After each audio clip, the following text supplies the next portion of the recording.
Bonjour et bienvenue à tous et à toutes sur ma chaîne. Deuxième épisode. Kendra traversa la grande salle de séjour et marcha le long du corridor qui conduisait à l'escalier.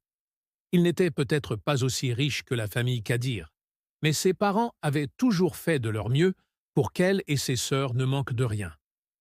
Qu'il s'agisse de leur précédent domicile d'enfance, qu'ils avaient quitté et mis en location au moment de leur départ de la ville de Yaoundé pour la ville de Ngaoundéré, ou encore de cette magnifique résidence dans laquelle ils logeaient aujourd'hui, la famille Epalé avait eu depuis toujours un train de vie bien au-dessus de la moyenne.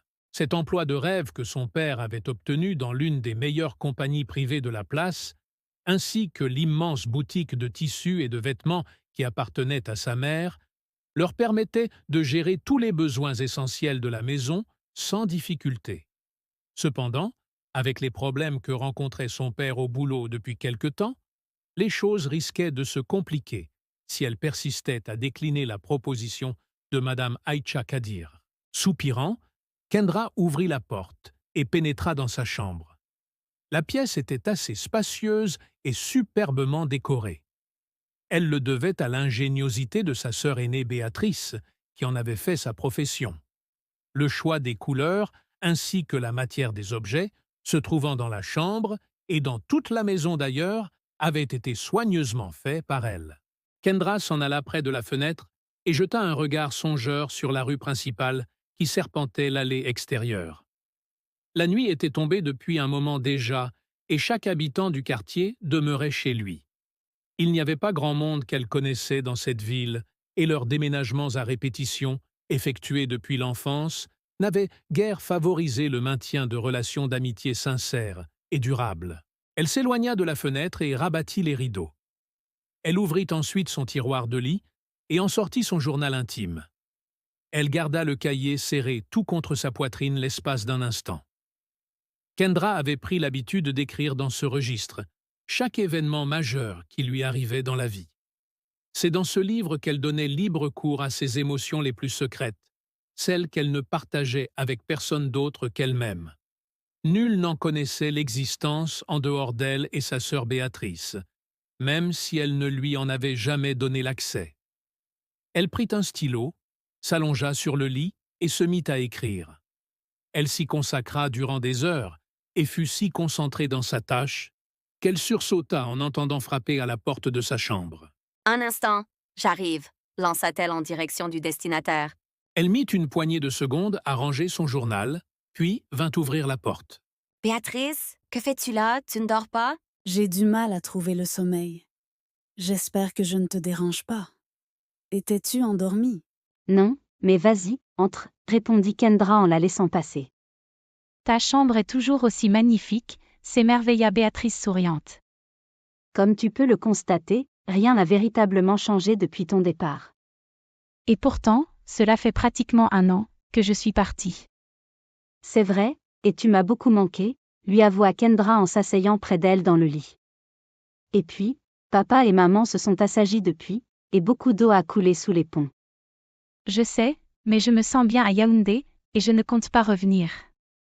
Le regard de Kendra se voila de tristesse en entendant ces mots, bien qu'elle eût compris pourquoi sa sœur faisait cela. Il y a un peu plus d'1 an, Béatrice avait rencontré un jeune éleveur vivant ici, qu'elle aimait tendrement et qu'il aimait en retour. Leur relation n'avait malheureusement pas duré, à cause de l'intervention de monsieur et madame Epalé qui s'étaient formellement opposés à cette union. De drame en drame, leur histoire d'amour s'était finalement soldée par un échec, et Béatrice exaspérée avait préféré partir de la maison. Kendra était le seul membre de la famille avec qui elle avait gardé le contact.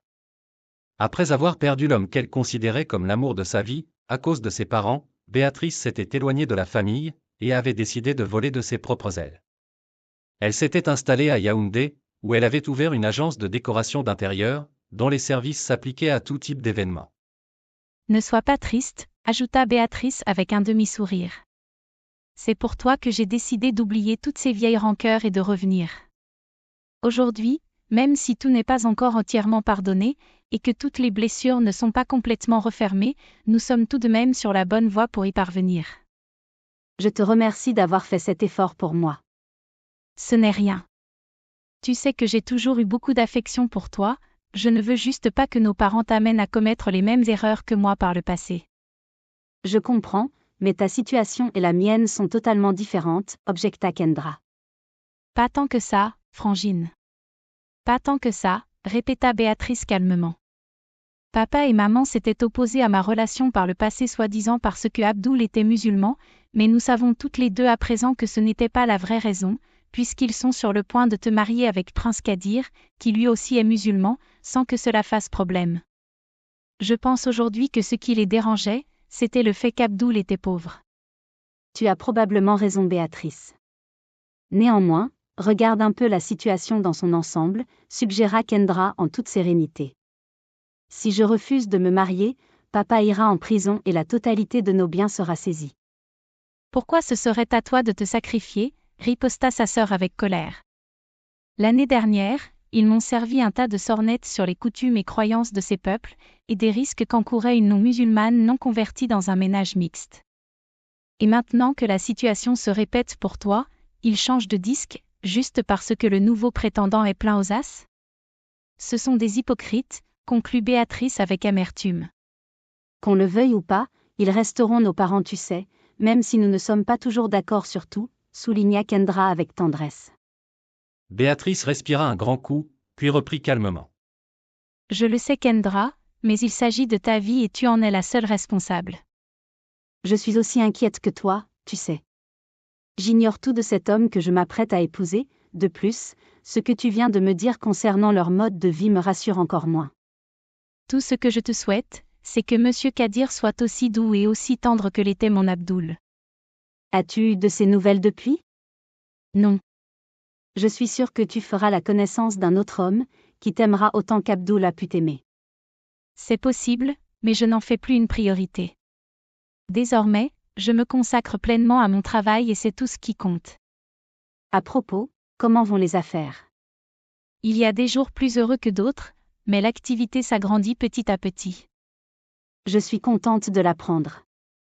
En tout cas, tu sembles plus épanouie. Tu pourras toujours venir me rendre visite à l'occasion. Tu as mon numéro de téléphone et mon adresse. Effectivement. Je n'y manquerai pas. Tu sais que je viens de terminer mes stages académiques et professionnels. Je débute mes entretiens d'embauche la semaine prochaine, et je croise les doigts afin que cela soit une réussite. J'espère me trouver un travail avant le mariage, car sinon avec la notoriété de la famille Kadir, les gens penseront que je l'ai obtenu grâce à mon époux et non par mes propres efforts. Je te comprends. Tu sembles avoir déjà pris ta décision, ajouta Béatrice en regardant sa sœur dans les yeux. Je le respecte. Toutefois, promets-moi que si les choses vont mal pour toi, tu n'hésiteras pas à faire appel à moi. Promis, Béatrice. Je m'en irai le lendemain de ta cérémonie de fiançailles. Après cela, nous garderons le contact par téléphone. Entendu. Passe une bonne nuit ma chouquette. Passe une bonne nuit également, sœurette. Une fois seule dans sa chambre, Kendra se repassa en boucle les paroles de sa sœur, avant de s'endormir enfin paisiblement dans son lit. Merci à tous et à toutes d'avoir regardé cette vidéo jusqu'à la fin. Si vous avez aimé, n'oubliez pas de mettre des pouces bleus, de commenter ou de partager.